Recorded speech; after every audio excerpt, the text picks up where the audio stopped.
All right, let us start.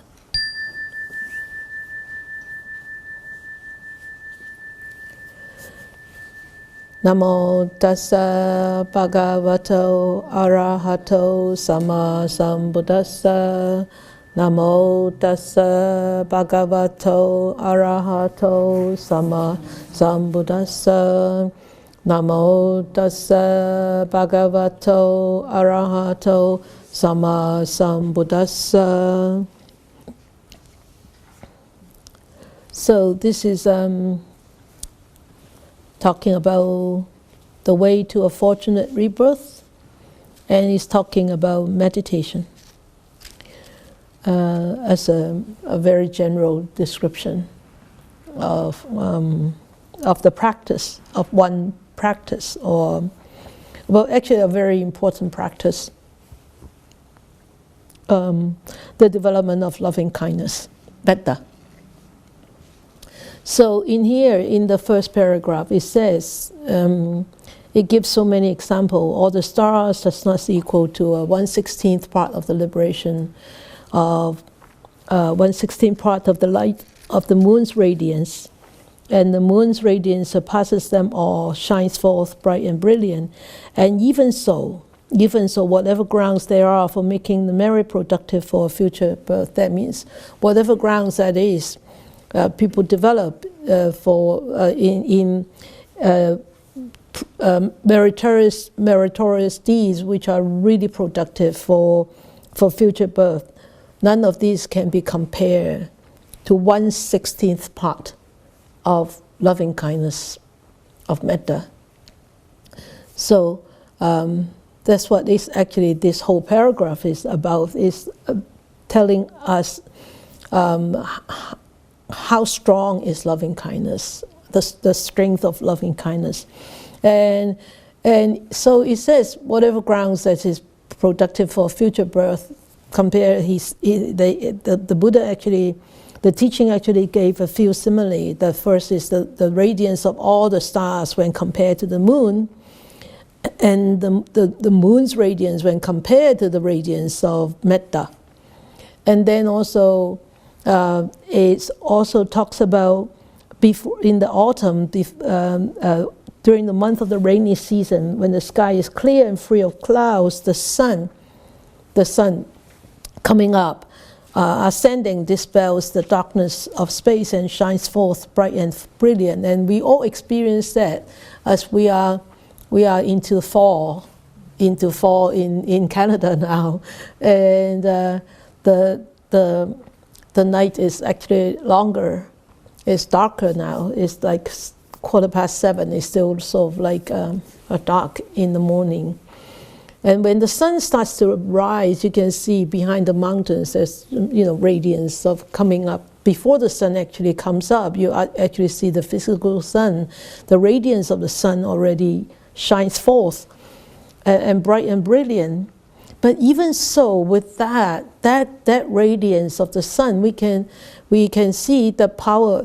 It's actually very powerful. The radiance of the sun, it shines over this whole universe.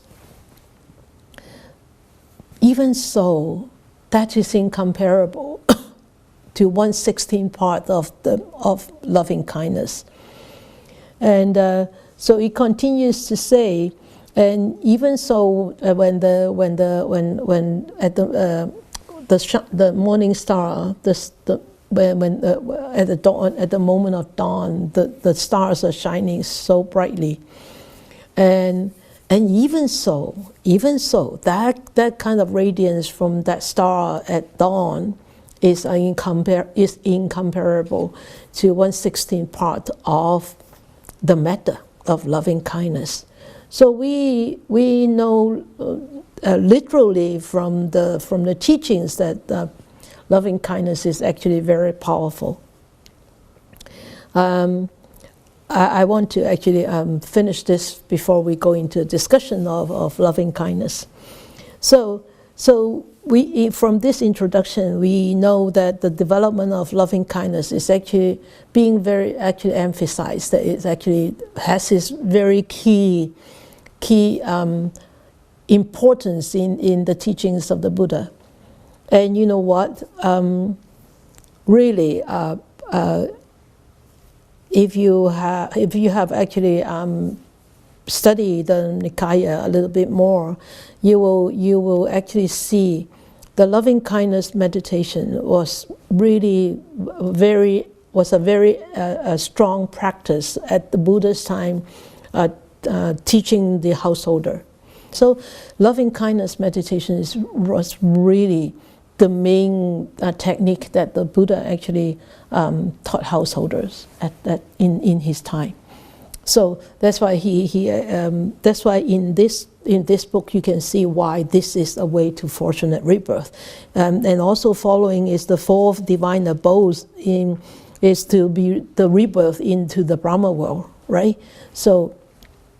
And bear in mind, these few chapters is actually teachings directing to householders. Okay, so the four divine abodes, and I'm sure because most of you are very seasoned meditators, you should really know these by heart inside out. So in here, the Brahmin student sutta, and that's why this sutta is called the Sutta Sutta. Sutta Sutta. So it is in a Majjhima Nikaya, in the middle length discourse. So of course, Bhikkhu Bodhi didn't actually. I think this is the complete. Sutta, but the next one it wasn't. So in here, the student sutta asked the question. He said, "I have heard from the ascetic Gautama, that means the Buddha, you know the path to the company of Brahma. That means you know the path to be rebirth in the heavenly beings, with the heavenly beings world in the heavenly realm."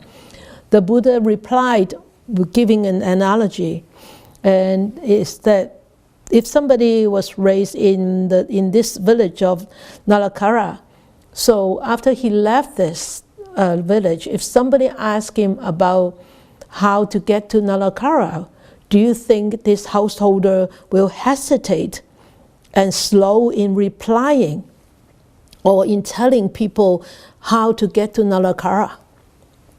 And Sutta said, of course not. Of course, nobody would be hesitant and slow in replying this.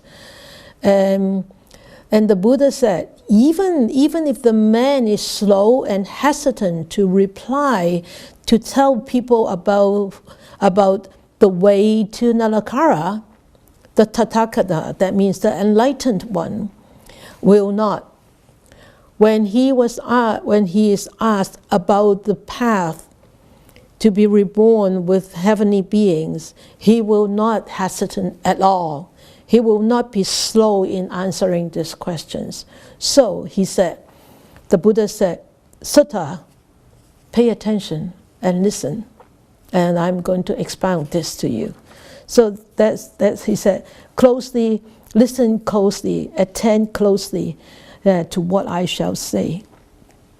And this is always the etiquette when Buddha started to teach, is somebody asks a question. Out of respect, somebody come to visit the Buddha, pay respect, stand on the side and ask Buddha, "Can I ask a question?" So that is the etiquette of approaching a teacher. So, and the teacher would say, "Now, be attentive and listen." Why do you think that would be the etiquette of the teacher? Say, why would you think that would be the answer from the Buddha to the student who asks such question?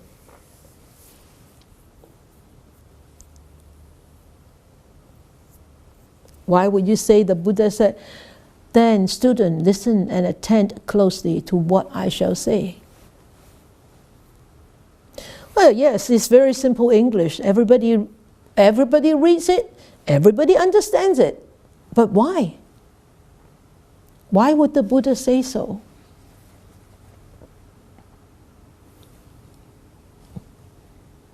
it's so valuable, it's so precious. Okay? Because it is so valuable, it is so precious, that's why you need to pay attention. Yes? Very good. Any more? Anybody else? Ma? Yes? Why don't you unmute all of them? Yeah. I think the just would like to make it very, very clear. Just like to make it very, very clear. Yes. That's good. Anybody else? Kok? Because this might be the only time that you get to listen to it. Exactly. Very good. Wow. Kok said, this might be the only time that you're able to listen to it. This might be the only opportunity that you will be hearing the Dharma. Maybe after that, no more opportunity. So, attentive. What is attentive? What is inattention?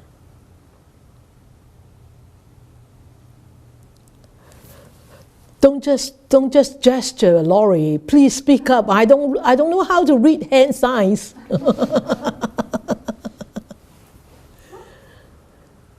You have to unmute yourself, please. You unmuted. Oh, they mute you? No. They haven't mute you. Yeah, there you go. Yeah. Oh, okay. So your question was, what is inattention? No. Or what is... My question is, what is in attention? Yeah, what is in attention? Focus. So he's saying focus on what I'm saying. Focus, yeah. Mindfulness. Yeah. Mindfulness. Be mindful. Attentive, right? Mindfulness. That's the importance. Mindfulness. You see? Just very simple question, just simple English is there, but there is such a deep meaning in there. So he said, yeah, I understand Brahma, I understand the Brahma world, I understand the way leading to Brahma world, I understand how one should practice to be reborn in the Brahma world. Do these 4 points appear very familiar to you?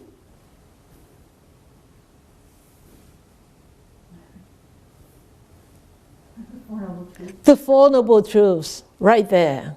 The Four Noble Truths, right? Yeah.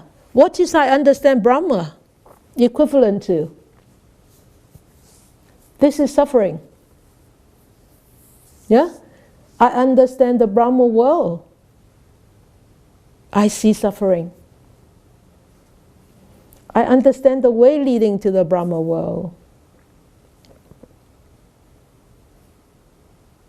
What is that? What is the Four Noble Truths?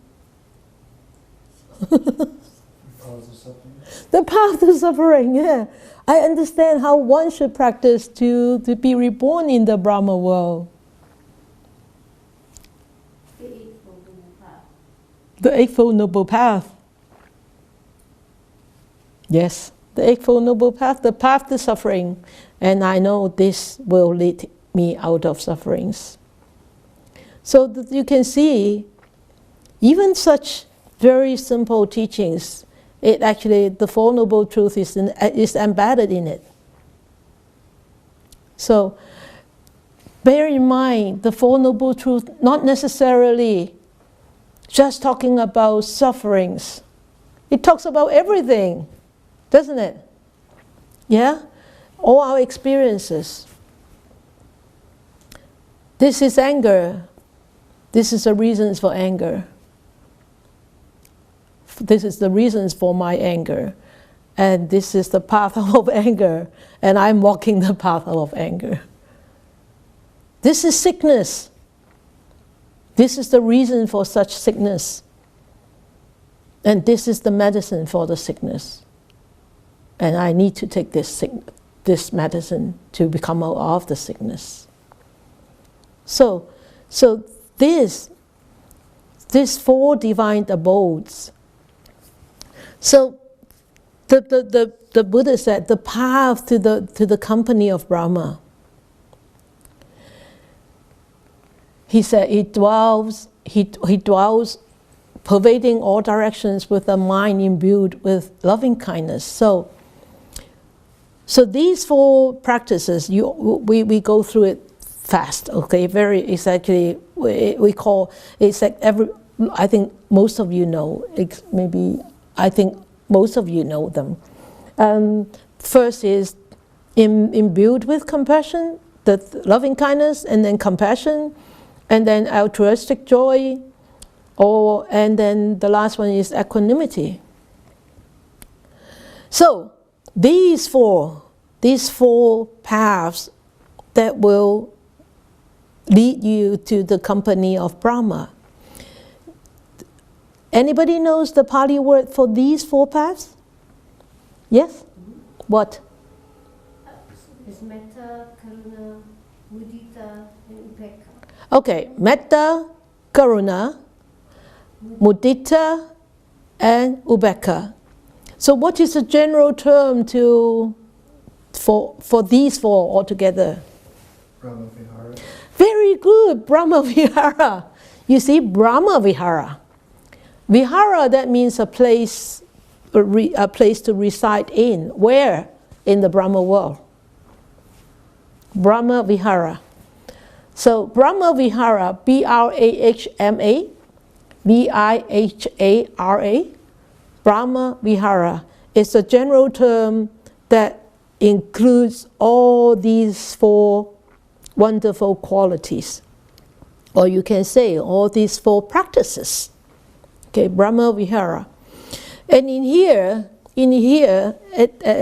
this passage, it says, it is abundant, it is exalted, immeasurable, without hostility, without ill will. So, it is actually very, very simple, self-explanatory. And one thing is, he said, this is no limiting action remains there, none persists there. So what does he mean by no limiting action remains there, none persists there, or no limiting action remains here, none persists here?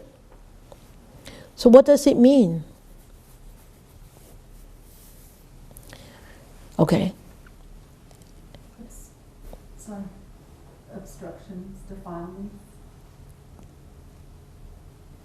Defilements, obstructions? Limiting action. No, you were right. But you're pointing that direction, you're right. Defilements, afflictions, what do those need to? Bringing on? What kind of actions? What kind of consequence? Karma, isn't it? So he says no limiting action remains here. That means there is no more of such acts which will lead to limitations, which will lead to obstacles. So such acts, wholesome or unwholesome karma. Yeah? So that is the path, and the path is these 4 practices, because these 4 practices are so awesome. And how awesome? Because no more those limitations, no more obstacles. So the craving, the anger, the defilements, afflictions, the ignorance, the doubts, the arrogance, all those are completely removed. So don't think that going into Brahma Vihara is easy. Going into Brahma world is easy. Really not easy. Really not easy. Okay? So tonight, I know this is a very short passage, but tonight I want to actually talk about the metta. So to recall your memory, to refresh your memory, or to actually, for some of you that you haven't heard about the Metta Sutta before, or you heard about Metta, but you haven't really read the Metta Sutta or understand the Metta Sutta. So I want to, reiterate a little bit, slightly on Metta Sutta. So to strengthen our confidence, to strengthen our faith in this Brahma Vihara, in these practices. Okay, so Brahma Vihara, the 4 divine abodes. So in Pali term, it says Brahma Vihara is immeasurable. Apamana. Apamana, that means immeasurable. It cannot be measured. Apamana. So these are 4 wonderful virtues, and remember, meditation practices. It's not just virtues. It's actually, where do you get the virtues from? It's from practice. Okay, that lead to this cultivation of these virtues. Okay, so the first one we know is metta. Metta. Metta is loving kindness. That means bringing happiness to others. And the second is karuna, is compassion, alleviating sufferings. And then empathetic joy, or mudita. That means you rejoice in others' achievements, you rejoice in others' happiness, even though you don't contribute to their happiness, to their achievements. And this is actually a wonderful antidote to jealousy. And then the 4th one is upekkha, equanimity. Equanimity is a balance of mind, and is a mind filled with serenity, a calmness, openness, balance, and treating everyone equally. And most of all, equanimity, when in this context, is when one is equanimous. In this context, is one doesn't cling on to one having performed or having done having metta, or I am compassionate, or I rejoice in you. So one is equanimous in that state. Is one doesn't hold on to whatever one has done for others. I mean, in the 1, 2, 3, totally detached from there. That is equanimity is really in this context of Brahma Vihara. So these are called the 4 abodes, and these 4 abodes, meaning like excellent, sublime states of mind, and these are the ideal way of conduct towards oneself and also towards all sentient beings. And they also provide really giving us the means of how to relate to others, and giving us a means of how to deal with situations when situations arise, and how to interact with others, whether it's human beings or other sentient beings. So these actually are great ways to practice to remove tension, to remove personal conflict, to remove ego, and to remove salt on the wounds, to help heal wounds by practicing these 4 abodes. And mostly important, of course, on a personal level, is really how we relate with each other. But on a greater scope is in the society, how we can actually remove social barriers and discrimination, and promote harmonious communities. And also, I think if we could actually practice that in the level of community, we can actually bring on a lot of hopes and happiness in society. So these are called abodes. I love this picture so much because it actually it depicts the path that we walk on should be like this. And at any time, if we are overcome by any emotions, we should actually think of this picture and how the Buddha tamed that drunken elephant. How the Buddha actually he didn't really persuade, he didn't need to convince, but his metta, his compassion, his equanimity, his mudita actually just naturally radiate out to convince those 5 aesthetic friends that actually spent 6 years with him in the forest. So because of all these radiance, I mean, look at this, cannot be compared, right? So whenever we have grudges over whatever, whenever we have defilements or anger over anything, anybody, we should actually allow this picture to arise in our mind right away. Last week I was in a consultant meeting, and I wasn't very happy with the work, some of the work that they have done just, and they told me it's irreversible. And I said, it's going to be a sore to my eye throughout the whole life that I'm going to live here.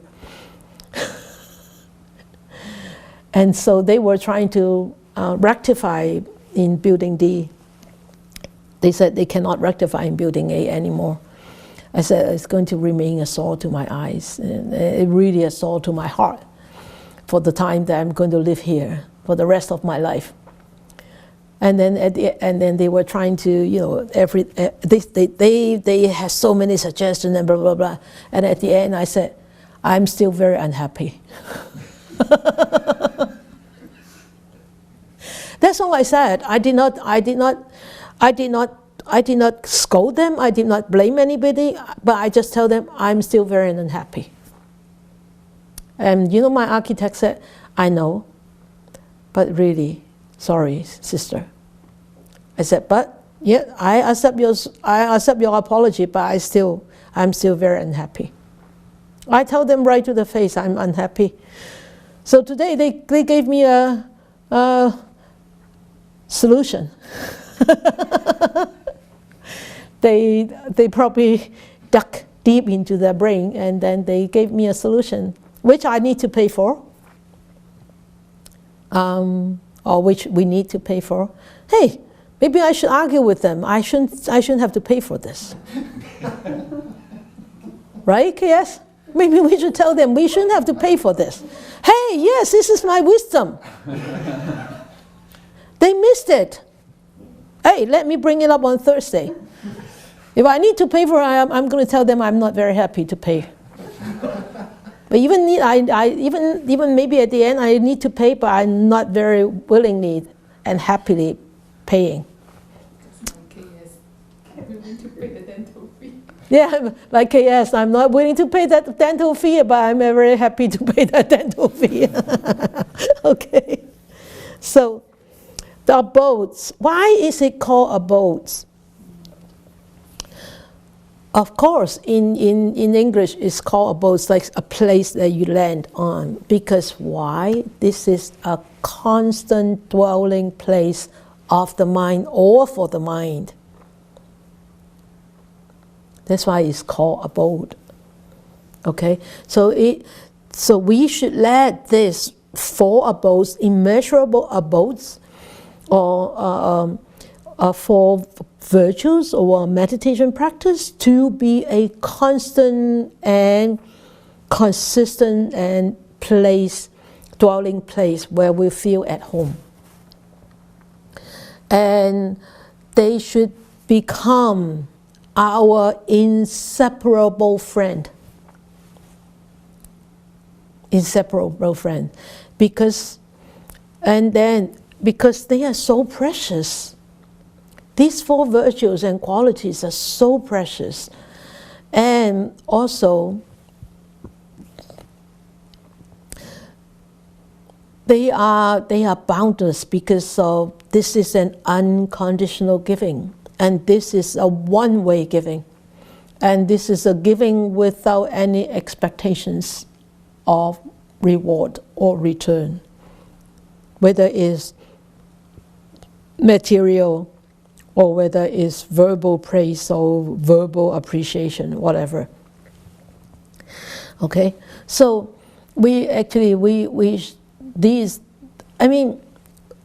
if it becomes our inseparable friend, that means they are always constantly in our mind. It's not just a friend that comes every half a year to come visit you for a cup of tea, or every 3 years they call you up, hey, how are you doing? You say, oh, I forgot completely about you already. No. We shouldn't treat these four virtues, these four practices like this. We should treat them like inseparable friends. They are like our shadows because this is so precious. These are just rare friends, really not rare friends. These are not rare and short visit friends. These are really friends. Okay, and our mind should be really constantly imbued in this, like be saturated by these four virtues, or if we cannot keep the practice in a constant, persistent way, at least we keep it in our thoughts. That's why I said, remember this picture. Keep this picture in your thought. Then it reminds you that you have to keep these four practices close to heart. And they are boundless because there is no condition. There is unconditional giving. It is a one-way giving without any boundary and without any conditions. And also, this is non-exclusive and impartial, not bound by any personal or selective preference or prejudices. So these are the abodes, and we have to use them. We have to use them as our guideline of our conduct, and also as a guideline to reflect. To reflect upon our own behavior. Okay, so I'm going to glance through the Metta Sutta, very fast tonight, because actually I taught the Metta Sutta a couple of years ago, 2 or 3 years ago, I can't remember. If you want to listen to it, it should be, I don't know whether it's on YouTube. It's on YouTube. So, but I want to glance through, I want to remind you, to refresh you. So there are a total of 10 verses in Metta Sutta. And it is found in the Pali Canon, the Sutta Nipata 1:8. So the first verse is, what should be done by one who is skilled in wholesomeness to gain the state of peacefulness is this. One should be able, upright, straight, and not proud, easy to speak to, mild and well content. So And then the second is easily satisfied and not caught up in too much puzzles, and frugal in one's ways, with senses calmed, intelligent, not bold, not being covetous when with other folk. And verse 3 is, I divided it into two, because the first half belongs to the first group, the second half belongs to the second category. Okay, so this is the first half of the verse 3. It's not even doing little things that otherwise one's blame. And this, the thought that one should always hold. So here it is actually talking about, you can see from verse 1, 2, and first part of 3, what do these three verses teach us?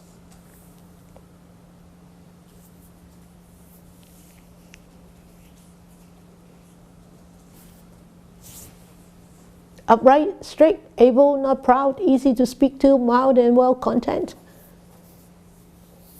Frugal in one's way, senses calmed, intelligent, not bold, not being covetous.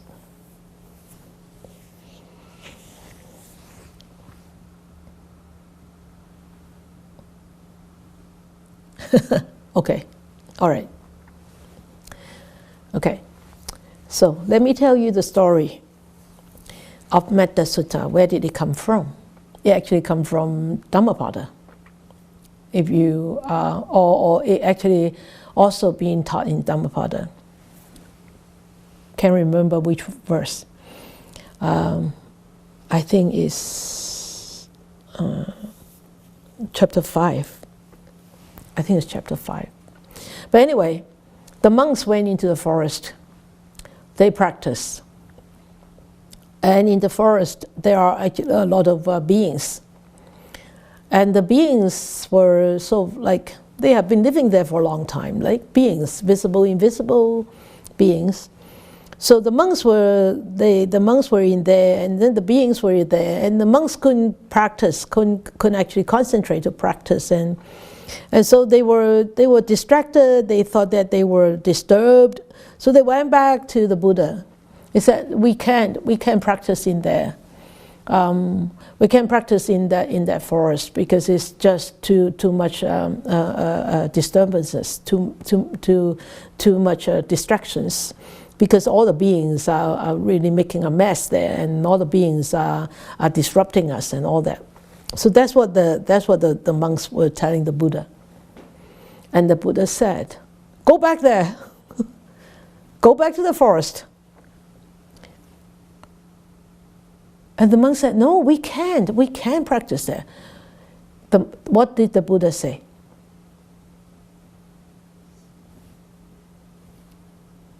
He sent the monks back with the Metta Sutta, asking them to say it along the way.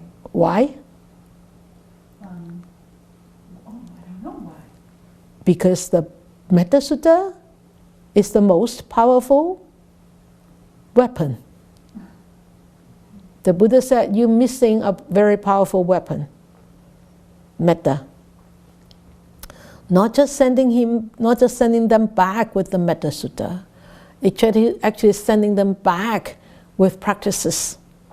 But the Metta Sutta is actually encompass the whole practice of Sila, Samadhi, and Panya. That's what Metta Sutta is. Sila, Samadhi, and Panya. So the Buddha said, you are missing a very powerful weapon. That's metta. That's why you cannot stay in the forest. Go back there with this. Go back there and develop your metta. And eventually those monks attained enlightenment in their forest with the practice of metta, of course, being strengthened by the metta that they practice.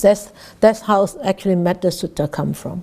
So this few verses, the first 2.5 verses actually talk about sila, the behavior, Okay, you can say physical, and also with senses calm, that means the mind is calm. Also, so there are 15 moral qualities in these 2.5 verses. He said, let them be able and upright. So the body and the mind is able, and the body is upright, and straightforward and straightforward and gentle. In what? In their speech. Straightforward and gentle in their speech, and not proud. Not proud, and that means humble.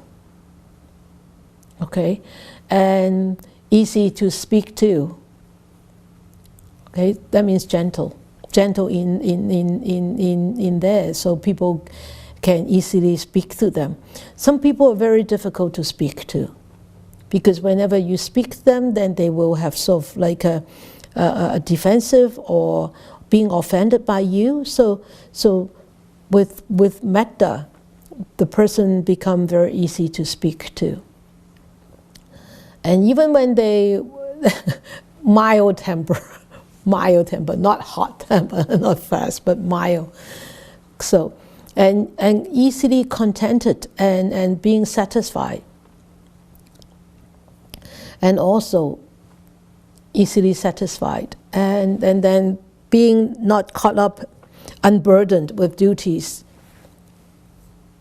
Not being caught up in their duties, but they fulfill, if whatever they have responsibilities or duties, they fulfill them, but not being caught up into it.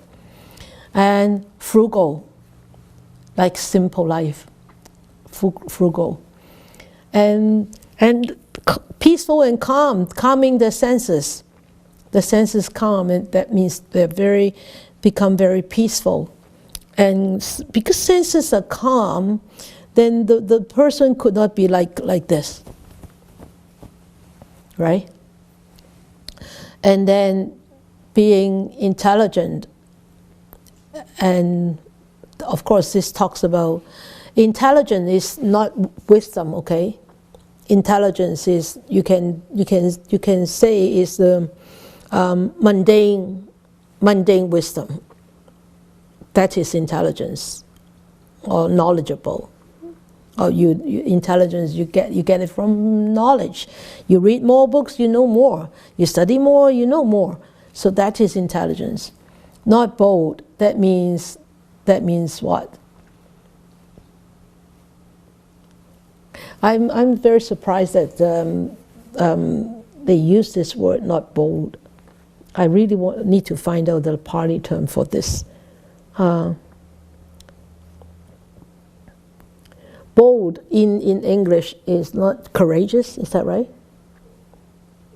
Yes. Or but if you're too bold, that means you are too you're almost irresponsibly fearless.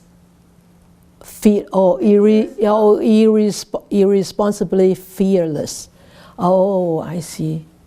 And maybe not taking other people into consideration. Not taking people into consideration. Ma, you have something to say? Like restless and maybe impulsive. Impulsive. And restless. Okay. Yeah, maybe I understand this word. When I was little, the word bold means courageous. So when I looked, it's not bold. I think it's what all of you say, irresponsibly fearless. Yeah, irresponsibly fearless and impulsive. Yeah, and not taking into consideration of others. Yeah, like a reckless driver.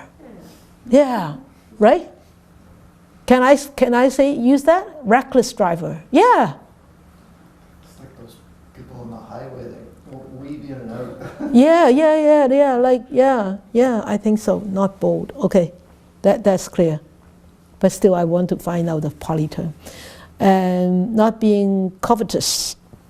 So, and then will not do things that wise one will later reprove. That means the wise one will not approve, right? Or will reprimand. Okay, so you can see these few verses actually tell us these kind of qualities are being cultivated in the first part of the development of metta, and these qualities actually show us how we should actually hold our stance and how we should actually develop our views in relationship to the world, to people, and to situations. Not bold, and not caught up, and easy to speak to, not proud. Everything that can be applied to our daily life in dealing with people, situations, and things, right? So the second part of verse 3 is, oh, I'm sorry, the words are a little bit small. May beings all live happily and safe. If you ever, is it full screen on you? So that they can see? A full screen. Okay, they can see, all right. Okay, so may beings all live happily and safe, and may their hearts rejoice within themselves. So this is the second half of verse 3, which is actually going into a different perspective, a different practice. And let us look at the other verses too. And whatever there may be with breath of life, that means any sentient beings who are living beings, whether they be frail or very strong, without exception, be they long or short, middle-sized, big or small, or dense or visible or invisible. That means like all beings, visible, invisible, human, non-human, and big or small, far or near. And then all, whether they dwell far or they dwell near. Yeah, far or near, those that are here, those seeking to exist, may beings all rejoice within themselves. And then the sixth verse is, let no one bring about another's ruin, and not despise in any way or place. Let them not wish each other any ill from provocation or from amity. So these are the 3.5 verses. That this is the second stage of Metta Sutta. It's talking about the cultivation of samadhi through development, through having the right kind of intention. So what is the right kind of intention here? May all beings live happily and safe. May their hearts rejoice within themselves. This word may they, is our intention towards others, isn't it? Our wishes towards others. If we don't have such intention, how are we going to arouse such wishes? We can't, and it's impossible. So these few verses actually slowly transit into a meditative practice. So may they be is really, we guide ourselves, we guide our intention in this particular present moment to generate loving kindness and goodwill towards all beings. And this is actually a very direct and affirmative to point directly to how to cultivate this kind of good wishes. And we all know intention of the mind is the most crucial in leading to all our actions. So this intention of generating loving kindness is also very, very crucial in the development of metta. Or you can say in the development of all the four abodes. So rather than constantly thinking about something or remembering something or planning for something, the Buddha actually advises us to constantly engage us in every moment. This quality of the mind that actually have this intention of wishing all beings happy and safe and free from enmity. So we, from the first few verses, move from a very general a cultivation of a general virtue to a very specific and particular development of our mind, is to cultivate this loving kindness towards all beings. Get this? Yeah? So these are the guidelines for wholesome actions, wholesome thoughts. And then the next few, so the 6 and 7, just as a mother at the risk of life loves and protects her child, her only child, so one should cultivate this boundless love to all that live in the whole universe. So this actually, from the last one, it goes into very expressive how we should actually develop this metta and what is this metta like. And then extending from a consciousness sublime upwards and downwards and across the world, untroubled, free from hate and enmity. Okay, so actually 7 and 8 is, they are two different verses, but they are actually in the one big category. You can put 7 and 8 together, but that's how that actually the sutta appear. So, and then the 9th one is, and while one stands and while one sits, or when one lies down still, free from drowsiness, one should be intent on this mindfulness. This is divine abiding. Here they say. So, you can see from number 7, you can visualize this picture of a mother holding the child at the risk of life. And I remember during the Sichuan earthquake many years ago. How many years ago? 17? In China, there was this terrible 7.8 or 8.2 earthquake, can't remember. But there was this mother holding the child, and they actually dug out the two bodies. The mother was really clutching the child, so protective. And that is the metta of a mom. And she survived? The child survived, but not the mother. Yeah, the baby survived, and you can visualize that picture in your mind. That how strong that metta is, even though that is a motherly love, but that is unconditional at the risk of life, and extending from so it actually, you can see this verse 7 is actually stir up this really boundless love. Boundless love. And remember the 3 Chinese words that I told you about? Metta, right? And karuna, and then love.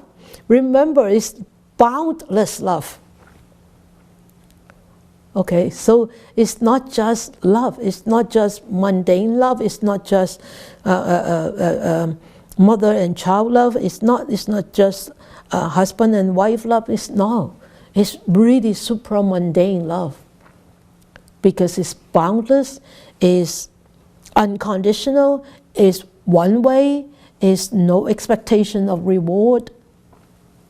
So this is actually, this last few verses tells us that we actually should keep this practice so close to heart whenever we walk, whenever we stand, whenever we sit, whenever we lie down, whenever we're free of drowsiness, and still free of drowsiness, one should be intent of this mindfulness. That means this mindfulness should be close to heart, at bay all the time.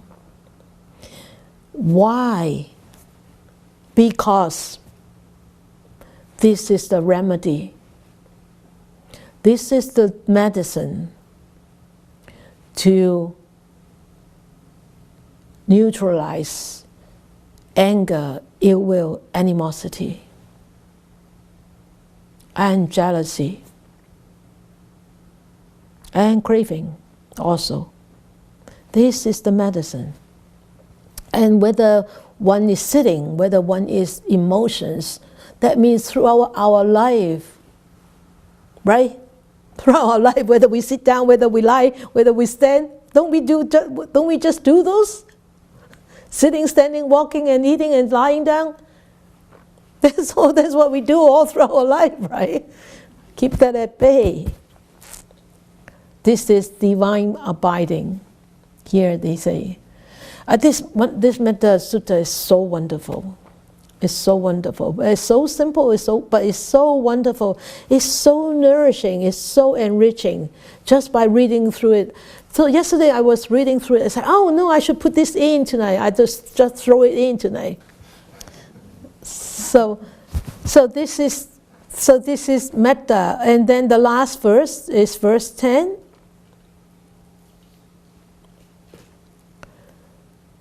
Verse 10 is, but when one lives quite free from any view, is virtuous with perfect insight, one, and greed for selfish desires let go, one surely comes no more to be reborn. So this last verse actually shifts the whole emphasis from meditation to the attainment of wisdom. This is the attainment of wisdom. No more to be reborn, that means no more rebirth. No more coming back into samsara. So it's shifting from practice of sila, samadhi, and panya, and shifting to total liberation, nibbana. So this is actually, the verse 10 is tell us this is the highest plane of aspiration. Perfect insight already attained and no more rebirth. So this just doesn't come on its own. It comes from a combination, accumulation of all efforts on the path, from our view, from our behaviors, from the insights that we attained, and from the eradication of greed, eradication of selfish desires, eradication of sensual desires, and all those eradication of our own ego and everything. So this actually, it comes as a result of this accumulation of all these practices. So look at this Metta Sutta. The first 2.5, it emphasizes on a strong foundation of virtues. Just like what the Buddha taught all the time, sila, samadhi, panya, sila, samadhi, panya, and then liberation. Sila, samadhi, panya, then liberation. in Metta Sutta is also the same. Sila, Samadhi, Panya, liberation. So with these closing close to our heart, we easier to overcome the desires from greed, to overcome the arrogance from ego, and to overcome the ill will from anger, from different points of views on whatever, that we actually allow ourselves to behave in such ways. Okay, so here you can see this is total cessation of sufferings just by practicing of metta. So just like practicing of anapana, total liberation just by practicing of anapana. You can attain total nibbana, but just by practicing on anapana. You can attain vipassana. You can go into vipassana by anapana. You can finish this whole four foundations of mindfulness, satipatthana, just by using anapana. So that's how wonderful the Buddha's teachings are. In all those teachings, they are all so interwoven with each other. Can you see that? So you practice metta? Oh no, you're not going to attain nibbana. You can attain nibbana. No, you can. You can. You practice anapana. Oh, maybe you can just go to the stream entry. No, you can't, because what? The Buddha attained enlightenment while he was in the fourth jhana on anapana. He recalled the anapana practice that he did when he was little.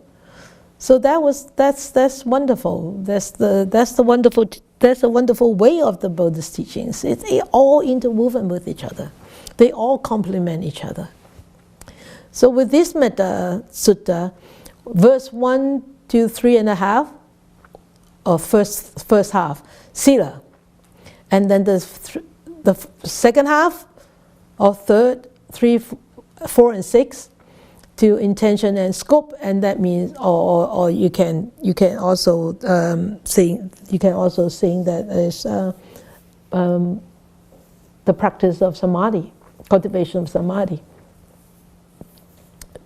the prelude, and then verse 7 to 9 is samadhi, and then verse 10 total liberation by having this panya. Okay, so reflections. I love this elephant. I used this 2 weeks ago on Friday, so I just love this. Metta, close to heart, keep at bay. Reflections. Okay, it's a very simple reflections tonight. So you listen to this Metta Sutta. You listen to this Brahma Vihara. So maybe you can think of metta, karuna are like what?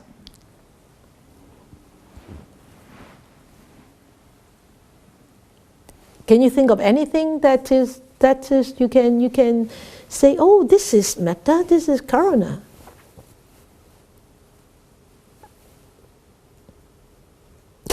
Nobody?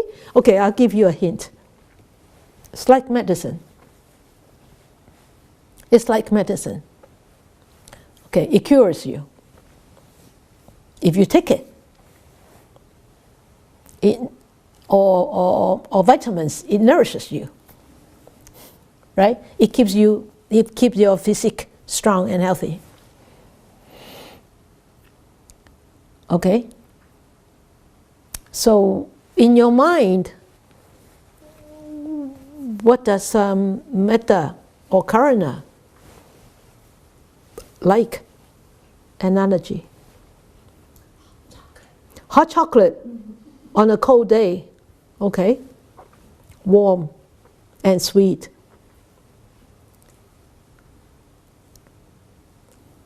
Anybody else? You have practiced metta with me many times. What do I say? What do you embrace people with? Huh? Huh? What do you embrace people with? Metta. When we practice, good friend, okay, very good. Good friend, okay. Thank you, Yu-Ting. So, when we practice metta at the end of meditation, I mean my way of practicing metta, embrace them with Love. okay, you said love, okay. Good wishes. Oh God, I failed. Total failure, me on me. Ma? Dharma. Huh? The Dharma. I was just thinking about the Dharma, okay. All right. What did I teach in metta? Light. Huh? Light and warmth. Light and warmth. Brightness. Ah, thank you, Yu-Ting. Brightness and what did you say just now? Light and warmth. Yeah, warmth. Warmth. That's love, right? Brightness and warmth. Brightness. Oh gosh. Brightness, happiness, peace. Yeah, okay. Brightness, happiness, and experience love and peace. Oh, that's good. Yeah, yeah. But they are like brightness, right? They are like warmth. They're like brightness. Safety, that's good. They are like safety, but they are safe. They are not like safety. This is what you want them to be, like be safe, be secure. But they are not like that. Like metta is like what? For example, oh, metta is like the elephant. So big and so huge. When it embraces you, you feel so warm and so heavy. Or you cannot breathe. That's what I mean. 好似乜嘢? It's like what? So like brightness, like medicine. For me, I have many examples. Do you want to hear them? Maybe you can, like a spring head, like or what do you call Harrison Hot Spring? You know those springs. Infinite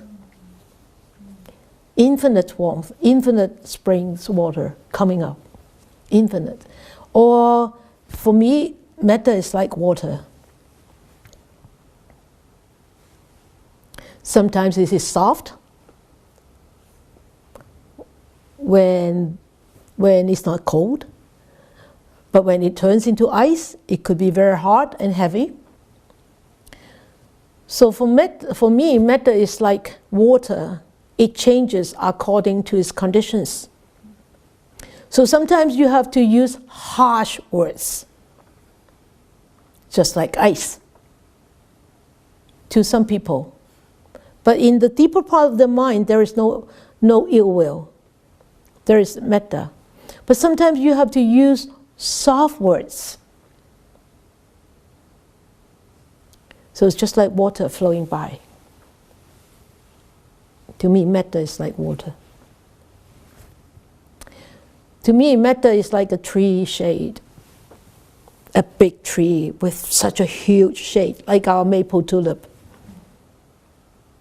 In the summer, Goldie loves sitting down there. Paul likes to play with Goldie just below that shade. Even on a hot day, when you sit down below that shade, it gives you that coolness, that comfort.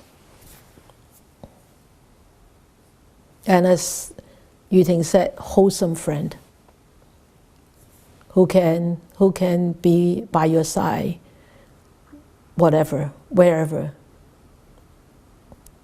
And it can be a close family who No matter how bad you are, they're always supportive, but in a wise way, in a very wise way. And of course, you think of any more? In Chinese, we usually use mother. Mother. Mother. Oh. 慈母啊, huh? Oh, mother, yeah. Kind mother, yeah. 多拜二. 慈母手中線啊，慈母多拜二. 慈母手中線，遊子身上衣. Yeah, very good. Yeah, compassionate mother. Yeah. Anybody else? Can you reflect on what metta? Any examples? I don't have an exact word, but I'm thinking each of those brings relief and support in some way. Yeah, that's the consequences, right? I want examples. A true friend that, like, just is unconditionally helping you in any way. whatever they do, Yeah, or whatever they have to do. wholesome friend. Yeah, Paul said a true friend. Yes. Anybody else? Think of any examples that is relating to metta?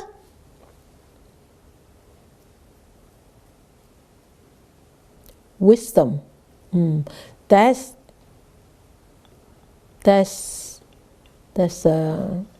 a consequence. That's the result that metta brings. Maybe the question is very ambiguous. No? You can't think of anything?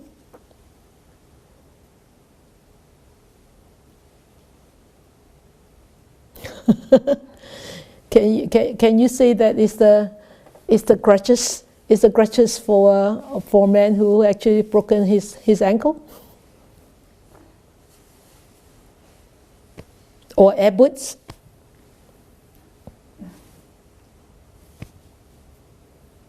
Or an alpaca blanket in a house with no insulation. Alpaca blanket in the house with no insulation. Don't complain, I tell you. Don't complain. A lot of people do not have a house do not have a roof. Or a blanket. Or a blanket. Don't complain. The key to open the heart. That's good.